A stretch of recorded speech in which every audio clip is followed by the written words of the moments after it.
What's happening guys, Jenna here. I'm back again for another video, and this time it is a retro game hunt in Nottingham in a small chain store called Playtime. Now, I'm going to admit something, I'm not a huge fan of this shop, but I figured we're in Nottingham, we may as well pop in and see if there are any retro game goodies that I will be able to A, buy, and B, show you good people. So as ever in the classic game hunt style, I want to know if you guys think that this haul is shit or a hit. Admittedly, I went in, like I've said, with a little bit of bias, not expecting much, but you guys can be the judge of that. Let me know in the comments below if you see anything that you like, and also let's see if any of you can spot what I actually buy. I actually walked out with 2 items, which is a pretty light shopping trip for me, but nonetheless guys, smash your comment below and let me know what you think.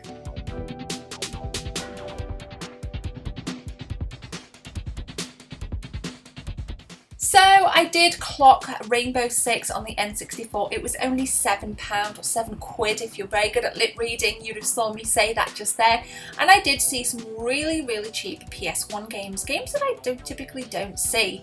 Now, Fade to Black is the sequel to the classic Flashback shown here on the SEGA Mega Drive. Love both games, and you know what guys, I haven't seen Fade to Black around for quite some time, whether it be in an expo, definitely not in a charity shop, and definitely not in shops that I've visited since, in terms of, you know, just kind of generic retro game stores. So like I said, if you're in the market for PS1 games, this was probably their better haul. You are going to get a look at some of the cabinet stuff at the front, and typically one would expect that there would be some juicy gems behind the cabinet, but you guys again can be the judge of that. Me personally, I didn't think they had that much kind of credibility to be behind the glass cabinet that you guys can see there, but nonetheless, let me know what you think. As ever guys, drop me a comment.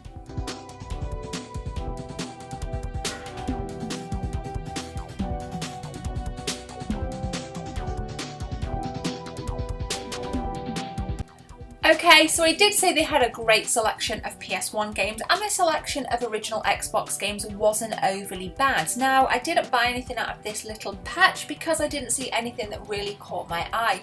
Most of these I do have a PS2 copy, and as that is my preferred console from that generation, I stick with the PlayStation 2. I also find generally that the console itself is a lot easier to maneuver about, especially the PS2 Slim compared with the bulky Xbox original. And again, you can see by the look of my face here, nothing really grabbed me from the GameCube selection. I did see Baldur's Gate Dark Alliance, which I do own a copy of, and if you guys don't own a copy, then I highly recommend you look for a copy.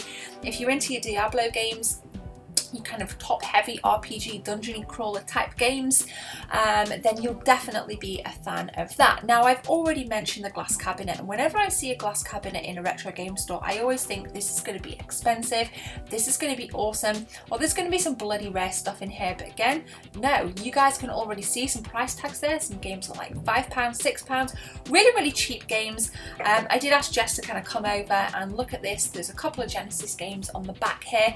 Never ever seen The Great Waldo Search. Now, here in the UK, it is called Wally, not Waldo, so I guess that would be the Great Wally Search. Didn't pick them up, but I thought it was pretty cool nonetheless. I really like the box art on the Waldo game in particular.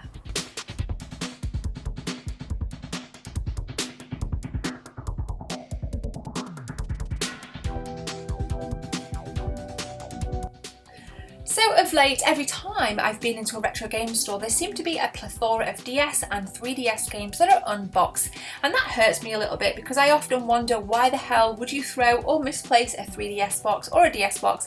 Nonetheless, I typically try to stay away from them, and that does concern me with the Nintendo Switch, with the games being very similar to the DS and 3DS type carts. Let me know what you think on that one guys. Do you buy 3DS loose games, or do you typically go for boxed? Just looking in back there with some of the Super Nintendo games, again, very cheap prices. Not bad PS1 titles with Silent Hill. Really great game. I did think I picked up a copy for £15 at my last expo, and I did buy this. I never ever see the guide around. This is the GameCube version of Twilight Princess, and I'll put a picture up here of the game and guide that I posted to my Instagram. Guys, if you want to follow me, social media links are in the description. PSP, again, a console, or rather a handheld that I'm guilty of neglecting somewhat, but I know that PSP has got a lot of love from my viewers. You guys have recommended some great games to me in the past, and again, if anything caught your eye, shout up and put them recommendations in the comments.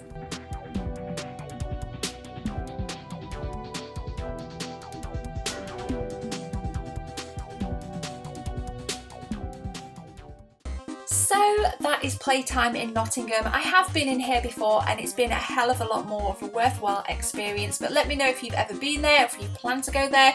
There'll be more out and about stuff from me coming very soon, but in the cards, guys, there's a whole heap of videos, including the ALT Gaming Lounge tour that we did over the weekend. Please hit like and subscribe. Guys, I hope you're having a beautiful day. My name's Gemma. Take care. See you soon.